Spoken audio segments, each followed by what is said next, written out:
오전 12시 많은 참여 바랍니다.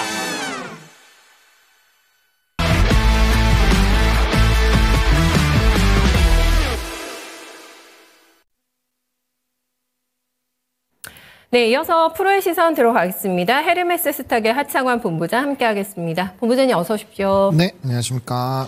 네, 오늘도 얘기 나눠볼 주제부터 함께 확인해 보겠습니다. 네, 수주가 탄탄한 산업 지금 봐야 될까라는 부분에 대해서 오늘 얘기 한번 풀어가 보도록 하겠습니다. 수주 산업하면 여러 가지가 좀 떠오르는데요, 본부장님. 네, 일단은 뭐 제가 집중해서 보고 있는 산업은 조선방산 변압기 이렇게 먼저 좀 말씀을. 조방변. 네, 왜냐하면 이번에 이제 정치적인 리스크가 좀 있었고 거기에 따라서 대부분의 업종들이 지수에 따라서 좀 같이 많이 빠졌습니다. 네. 근데 다시 회복하는 쪽을 보면 물론 이제 미국과 연관되어 있는 산업군들, 뭐 대표적으로 뭐 양자라든지 그런 쪽이 많이 오르긴 했지만 또 이제 돌아서 보면은 방산 같은 경우도 벌써 저점 대비했을 때 4거래일 연달아 상승이 나오고 있기 때문에 꽤 강한 반등이 나오고 있거든요. 그래서 우리가 이런 좀 특징적인 흐름이나 뉴스를 좀 잘 잡아 나가시는 분들도 있지만 그냥 좀 낮은 가격이 왔을 때 매수하고 편안하게 또 지켜보는 것도 좋아하시는 분들이 있거든요. 그렇죠. 그런 분들이 선택하시기에는 앞에 말씀드렸던 조선 방산 변압기가 상당히 좀 유리하고 편안할 수 있다. 왜냐면 단기적으로 우리나라에서 뭐 정치적인 리스크가 더 커질 수도 있지만 그냥 그렇게 생각하시면 됩니다. 지금 이런 산업적인 국면으로 봤을 때 과연 이들의 이 산업군들이 수주에 대한 기조가 갑자기 엄청나게 꺾일 것이냐? 그리고 향후에 수출적인 기조도 꺾일 것이냐? 그리고 수출 지역도 변화가 있을 것이냐? 그런 것들을 봤을 때 물론 이제 정치적인 리스크가 굉장히 클 수도 있겠지만 그걸 가지고 그런 해외에서 우리나라가 갖고 있는 그 높은 점유율을 포기를 하고 다른 데를 선택을 하기도 어려울 뿐더러 다른 데로 선택한다고 한들 이미 수주가 깔려 있기 때문에 물량을 공급받기가 쉽지 않은 쪽들이에요. 그래서 이런 산업군들은 오히려 좀 무풍지대라고 볼 수 있고 단기적으로 이렇게 본업에 대한 펀더멘털 훼손이 없음에도 불구하고 주가의 할인 이벤트가 강하게 나온 쪽들에서는 아마 조금 더 이제 주가 회복하기 시작하면은 너도 나도 더 급하게 달려들기 시작을 할 거라는 거죠. 왜냐면 바닥에 찍혔다라는 생각이 들고 단기적으로 이게 아무리 생각해봤을 때 이런 산업군들이 뭐 30% 40%까지 빠질 정도가 아니었다 생각이 들면 들수록 빨리 사고 싶겠죠. 왜? 기대 수익률과 요구 수익률이 좀 높게 평가가 될 거니까요. 그래서 그런 좀 기대감이 좀 크다라고 보시면 될 것 같아요.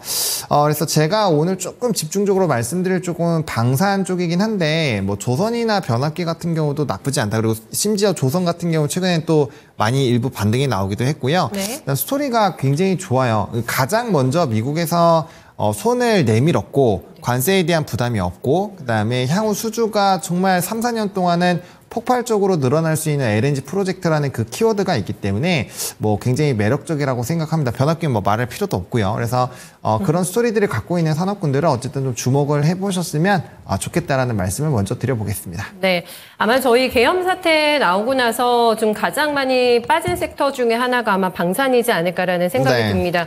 그 계엄 사태 나오고 다음 날이 굉장히 급락이 있었고 그리고도 못 올라오다가 일각에서는 근데 왜 빠지는지 모르겠다. 불똥이 괜히 튄 것 같다. 지금 말씀해 주신 대로 수주에는 전혀 이상이 없고 지금 방산 이미 계약되는 것도 있는데 이게 취소될 리가 만무하고 그렇기 때문에 과하게 빠졌다니 괜히 빠졌나? 이런 얘기들도 많이 나왔기 때문에 아마 저가 매수 노리고 계신 분들 많이 계실 것 같습니다. 다만 이제 정부 주도화의 마케팅이 조금 줄지 않을까? 이런 우려는 조금 있으신 것 같던데요. 네, 이게 아무래도 그런 인식이 있으셔서 그런 것 같아요. 방산 쪽이 어떤 게 있었냐면은 우리 뭐 대통령급이라든지 혹은 좀 장관급이 해외로 많이 해외로 많이 나가셔가지고 여러 나라들에게 접촉을 하고 거기서 긍정적인 수주가 만들어진 것은 사실이긴 해요. 그러다 보니까 이 방산에서의 마케팅이 대통령급이나 혹시나 뭐 장관급이 움직여야지만 어떤 좋은 성과가 나올 거라고 생각을 하시는데 그 생각 자체가 틀렸다라는 거죠. 그래요? 네, 그럼요. 우리나라 물론 그 고위급 관계자가 해외로 나가서 어떤 스토리라인을 푸는 거는 상당히 좀 중요하긴 합니다. 왜냐하면 얘기를 하면서 어느 정도 협의를 좀 할 수 있고 또 이제 그게 정부 정책 부분으로 플러스 알파를 하게 된다면 기업한테 오케이를 받지 않더라도 뭐 수주적인 부분에서 플러스 알파 알파 요인으로 좀 유리하게 만들 수 있는 포지션을 가져갈 수는 있어요. 그렇기는 하지만 중요한 거는 애초에 물건 살 때 우리가 그런 겁니다. 우리가 미국에서 어떤 특정한 좋은 제품이 있어 사는데 네. 정부가 갑자기 마케팅을 안 한다고 해서 그 물건을 안 사는 건 아니잖아요. 우리나라의 이런 방산 제품에 대한 절대적인 가격적인 메리트, 그리고 무엇보다 그 납기라는 부분에서는 압도적인 지위를 가지고 있다라는 점, 그리고 지금은 전시가 두 군데서 아직도 여전히 유지가 되고 있죠. 전쟁이 유지가 되고 있는 상황이기 때문에 그 어느 때보다 전 세계적으로 이런 방산에 대한 정책 자금이 많이 설정이 되는 시기예요. 그러면 결과적으로는 수요는 엄청나게 많은 상황인데 공급할 수 있는 나라들은 사실 뭐 탑 10에 제한이 되겠죠. 근데 그들도 자국의 방위를 유지를 해야 되기 때문에 만든 물량을 전부 다 수출로 돌릴 수는 없단 말이에요. 그러면 국방력이 약해지잖아요. 그래서 그런 스토리로 놓고 봤을 때는 결국에는 이 속도 부분이라는 게 굉장히 중요하고 우리나라의 절대적인 그런 가치가 있기 때문에 그 영향은 좀 제한적이다라고 보시면 될 것 같고, 물론 그런 식으로 스토리는 풀 수 있어요. 그러면 새로운 지역에서의 추가 모멘텀은 조금 떨어질 수도 있겠네요. 그런 스토리는 맞죠. 하지만 지금 최근에 우리가 뭐 LIG 넥슨이라든지 현대로템이라든지 하나 에어로스페이스의 수주 기조를 보시면 기존에 최근에 뚫었고, 네. 그다음에 실질적으로 수주가 나오고 있고 진행을 하고 있는 쪽에서만 받아도 지금 물량이 뭐 27년, 28년까지 꽉 차 있는 상황이거든요. 그렇기 때문에 신규 지역에 대한 그런 확장을 너무 그렇게 노릴 필요는 없는 시기이기도 하고요. 심지어 이런 일이 발생하기 전에 이미 이전에 또 신규 지역들이 한 3군데가 더 늘어나 있는 상황이에요. 그래서 그 지역적인 물량 자체가 적지 않다라는 거죠. 그렇기 때문에 이게 만약에 뭐 3년, 4년 정도 길게 가는 그런 정치적인 리스크가 된다라고 한다면 그때는 단연 피해를 입을 겁니다. 하지만 단기적으로 뭐 3개월, 6개월 정도로 타격을 입을 정도로의 그런 수준은 아니다라는 거를 명확하게 인지를 해보실 필요가 있지 않을까 싶습니다. 그러네요. 이거는 기후에 좀 불과하다 쪽으로 결론을 내주셨습니다. 다만 이 정치적인 리스크로 인해 가지고 심리가 많이 훼손이 됐고, 그래서 그 심리 훼손의 가장 중요한 부분이 뭐냐면은 계약을 해 놓기는 했으나 요것이 이제 지연될 가능성은 있지 않을까? 이제 그런 부분들은 생각해 볼 수 있지 않겠습니까? 네, 그것도 그렇게 생각을 할 수 있는 게 이게 네. 방위 산업이나 좀 큰 수주들의 스토리가 어떻게 진행이 되냐면 이제 보통 정부끼리 좀 협의를 해요. 왜 협의를 해야 되느냐? 보통은 빚을 내서 제품을 사거든요. 그러니까 우리가 부동산 사는 거랑 비슷해요. 자본금이 좀 일부 있고 나머지는 대출로 해서 진행을 하는데 대출에 대한 규모가 워낙 크잖아요. 그러다 보니까 각국의 중앙은행이 좀 참여를 하게 됩니다. 그래서 이제 그러니까 정부가 같이 좀 참여를 해주는 거예요. 그렇군요. 정부가 네. 참여를 해주고 너네가 이 정도 돈이 필요하니까 오케이 우리끼리 합의를 했으니 이제 우리 쪽 중앙은행에서 그쪽으로 보낼게 이렇게 해서 보내는 거죠. 돈을 보내고 그럼 그쪽에서 이제 그쪽 지역에 있는 또 지방은행으로 돈을 보내고 그게 기업으로 넘어가는 스토리로 진행이 됩니다. 그러다 보니까 정부에 대한 어떤 정치적인 리스크로 인해서 좀 이벤트가 생기면 이게 수주가 진행이 안 되는 거다 이렇게 생각을 하실 수 있어요. 그건 이제 납기의 문제고 돈을 이제 납품하는 그 부분에서 문제가 있을 수는 있겠죠. 하지만 수주는 기본적으로 기업과 기업의 일단은 협약이 있어야 되잖아요. 그래서 그거는 이제 대금 지급을 사실 바로 하지 않습니다. 방산 같은 경우는 뭐 미국 같은 경우는 이자가 거의 없어서 굉장히 장기적으로 받아요. 중국도 마찬가지. 중국도 거의 이자를 안 받거든요. 그래서 그런 스토리로 보면 어쨌든 수주 자체를 따내는 게 굉장히 중요한데 그 안에서 정부만의 영향력으로 이거를 못하게 한다거나 그런 스토리로 지나가기가 너무 어렵다라는 거죠. 네. 그래서 기업 간 협약이 굉장히 중요한 거고 기업별 접촉이 먼저 되는 게 우선이다. 그래서 그렇게 지급이 되고 나중에 대금 납부에 대한 이슈가 생길 수는 있는데 그것도 굉장히 장기적으로 넣잖아요. 사실 우리가 폴란드에서 대규모 계약을 했지만 폴란드 그 기업들, 정부나 기업들한테서 우리가 지금 돈을 다 받았나요? 전혀 안 받았잖아요. 그러니까 그게 굉장히 장기적으로 받아가는 거기 때문에 앞서 말씀드린 것처럼 이런 좀 정치적인 리스크가 굉장히 장기화가 된다면 이 역시도 이 돈을 우리나라 기업이 못 받기 때문에 펀더적인 적용이 좀 늦게 되겠죠. 그런 부분에서의 약간 바틀렉이 생길 수는 있지만 그게 아니라고 한다면 수주단에서도 사실 지금 걱정할 부분은 없다라고 보시는 게 맞다. 그러니까 억울하게 그런 이제 스토리 자체가 그런 식으로 좀 진행이 되니까 네. 아, 이거 정부가 좀 뭔가 좀 힘들면은 이 계약이 안 될 수도 있구나라고 착각을 하는 거죠. 이 역시도 그런 좀 착오가 생겨서 저는 좀 방산 쪽이 억울하게 많이 밀린 것이 아닌가 이렇게 생각을 하고 있습니다. 그런 것 때문에 밀린 것도 있지만 저는 요즘에 휴전 얘기가 많이 나오게 되면서 그때마다 어떻게 보면은 테마는 절대 아닙니다만은 방산이 테마같이 어떤 상승폭이 굉장히 크게 나왔던 적이 있어가지고 휴전 얘기가 나오면서도 사그라든 것도 있는 것 같은데요. 주가 하락에. 네, 그쵸? 뭐 그것도 충분히 가능성이 있는데 이건 네. 어떤 부분이 있냐면 기본적으로 방위산업에 대한 이런 방산주를 투자하시는 분들은 굉장히 장기적인 관점으로 수주와 실적 데이터 그리고 향후에 어느 정도 수주가 계속 이어질 수 있겠느냐로 접근하는 굉장히 장기 플레이를 하는데 네. 모든 주식 투자자가 그렇게 생각을 하고 있지 않잖아요. 외국인의 수급도 괜찮고 지금 스토리라인 좋으니까 그럼 전쟁이 좀 격화가 돼야지 물건에 대한 수요가 더 늘어나겠거니라고 생각을 해서 투자하시는 분들도 많아요. 네네. 그렇기 때문에 그런 분들이 매도를 하게 되면서 변동성이 나오는 건데 이거를 아셔야 됩니다. 전쟁이 끝나고 났을 때 평화 유지비라고 해서 정책 자금이 오히려 더 늘어납니다. 왜냐하면 전쟁은 발생을 하고 나면 재건부터 시작해서 정말 엄청나게 경기가 많이 후퇴를 하기 때문에 전쟁 자체가 발생하지 않는 게 굉장히 중요해요. 근데 지금은 전 세계적으로 두 군데가 벌써 1년 이상의 전쟁을 유지를 하고 있기 때문에 각국에서 평화 유지비 같은 걸 굉장히 늘려나가고 있어요. 특히나 지금은 미국이 약간의 이런 방산에 대한 정책 자금을 좀 줄이는 부분 때문에 노이즈가 있긴 했는데 네. 러시아 쪽에서 왕창 늘렸거든요. 러시아가 늘렸는데 다른 나라가 안 늘리면은 상대적으로 러시아는 세지고 있는데 다른 나라가 방위 산업에 대한 자금을 전혀 안 넣으면은 상대적으로 비교로 국방력이 약해지는 거잖아요. 그렇겠네요. 그럼 네. 평화가 유지가 안 될 거 아닙니까? 그렇기 때문에 전쟁이 끝나도 이 평화 정책 자금 한동안 유지가 되고요. 네. 더 위로 올라갑니다. 그래서 전쟁이 끝났다고 해서 방산에 대한 그런 스토리가 끝나는 게 아니에요. 그렇기 때문에 그것도 조금 장기적인 오래네요. 뷰로 보시면 네. 다르게 생각을 하셔야 된다라고 보시면 될 것 같습니다. 알겠습니다.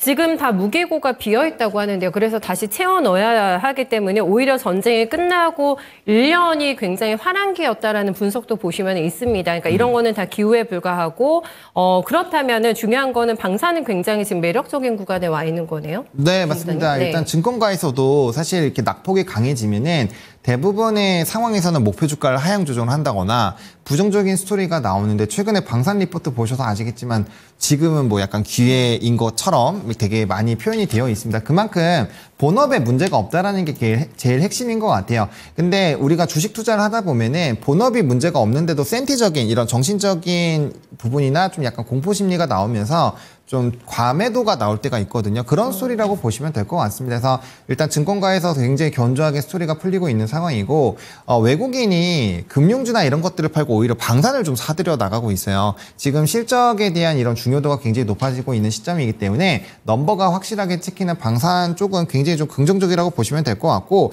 그다음에 제가 아까 말씀드렸던 신규 지역이 이제 중동이나 뭐 유럽, 동유럽, 동아시아 쪽에서는 추가적인 수출 모멘텀이 더 나올 수 있다는 분석이 지금 굉장히 많이 나오고 있습니다. 그렇게 된다라고 한다면 앞단에서 좀 공포를 만들었었던 요인들이 다 소거가 되겠죠. 네. 실질적으로 가시화가 되기 시작을 한다면 그렇게 된다면 수급적인 부분이 굉장히 강해질 수 있다는 점도 참고를 해보시면 좋을 것 같습니다. 네, 세계 방산 시장 규모가 3조 달러나 된다고 하는데요. 여기서 추가로 더 뚫어낼 시장까지 가능성이 있다고 하니까 여기에 수주 모멘텀이 추가적으로 더 붙는다면 주가 강해질 수 있겠다. 그리고 어제 수급 특징도 얘기해 주셨는데 외국인 수급이 많이 붙어서 방산에 대한 시각을 조금 달리 보자라는 의견이 그때 많아지던데요. 수급이 네. 붙기 시작하면서 다시. 맞습니다. 네. 네, 외국인이 선택을 했다는 건 상당히 의미가 있죠. 왜냐하면 사실상 외국인 수급 동향을 체크를 해보시면 잘 아시겠지만 지난 6월과 대비해서 우리나라의 전체 외국인 수급 동향이 한 20-30%가 쪼그라든 상황이에요.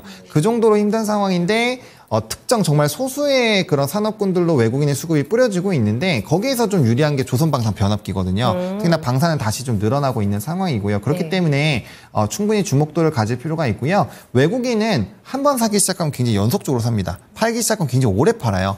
지금 거의 하반기 들어와서 거의 6개월 동안 외국인이 우리나라 시장 정말 주구장창 팔고 있잖아요. 그런 스토리라고 보시면 될 것 같고요. 어쨌든 수급적인 매력도도 상당히 많이 높아지고 있는 구간이다라고 보시면 될 것 같네요. 네, 여기서 이제 그러면 그러면은 종목 선택에 잘 들어가야 될 것 같은데 네. 뭐 대형주들은 지금 한참 주가가 잘 나가다 고꾸라져 있고 대부분 조금 조정이 깊게 나온 상태거든요. 어떻게 봐야 됩니까, 종목은? 네, 저는 현대로템, 하나에어로스페이스, LIG넥슨 세 가지 종목을 다 보시면 좋을 것 같아요. 그 이유가 뭐냐면 스토리가 똑같습니다. 이들이 수주에 대한 단기적인 가시권이 굉장히 높은 기업들인데 주가가 다들 고점 대비 한 40% 이상씩 다 빠졌습니다. 그리고 지금 되돌림이 한 10% 정도가 나온 상황인데 아직까지 제자리만 찾아가더라도 기대 수익률이 지금 15%에서 20%가 나와요. 네. 근데 이제 아까 말씀드린 것처럼 하나에어로스페이스가 가장 수주 매출단이 높은 상황이고 뭐 로템이나 넥선이 그 다음으로 이렇게 되어 있잖아요. 근데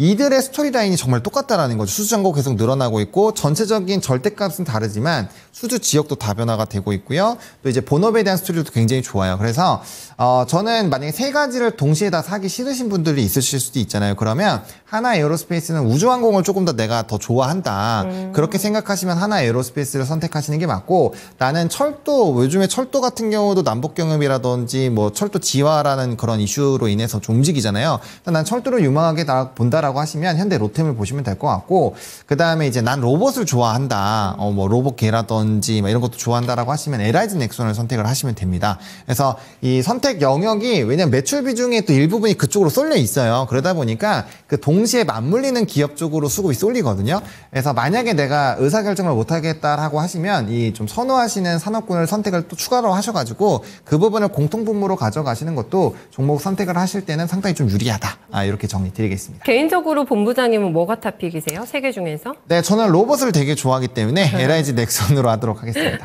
좀 네. 따라 해볼까요, 그러면? 네, 넥선이라고 해주셨고, 짧게만 변압기하고 조선도 코멘트를 들어보고 싶은 게, 변압기는 참 전혀 영향이 없잖아요. 이런 거 어떤 정치적인 리스크가 터져도 변함이 없을 것 같은데, 수주 몸에서는요? 네. 맞습니다. 그래서 압도적이잖아요. 압도적입니다. 네, 예, 말씀해 주신 것처럼 지금 AI에 대한 탑재 기조가 굉장히 커지고 있어요. 뭐 이제 간밤에 신문을 보시면 삼성전자 같은 경우도 2억 개가 넘는 노트북, 태블릿 이런 데 전부 다 AI 탑재한다라고 하고요. 애플도 지금 AI 탑재한다고 난리거든요. 네. 그리고 간밤에 브로드컴 실적 잘 나와서 슈팅 나온 것들, 최근에 팔란티어나 레딧 같은 이런 종목군들이 슈팅이 나오는 것들, 그리고 챗 GPT 사용자가 지금 기하급수적으로 늘어나고 있습니다. 그런 것들을 봤을 때 결과적으로 뭐가 필요해질까요? AI가 많이 사용한다. 그럼 전력을 많이 소모하겠죠. 그렇겠죠. 우리가 단순히 네. 검색하는 것보다 한 30배 이상은 더 소모가 되니까요. 그러면 뭐가 필요해요? 전기가 필요하다는 거죠. 전기가 필요하려면 뭐가 필요하죠? 생산을 해서 보내야 되는데 보낼 때 변압기가 필수적으로 필요하다라는 거죠.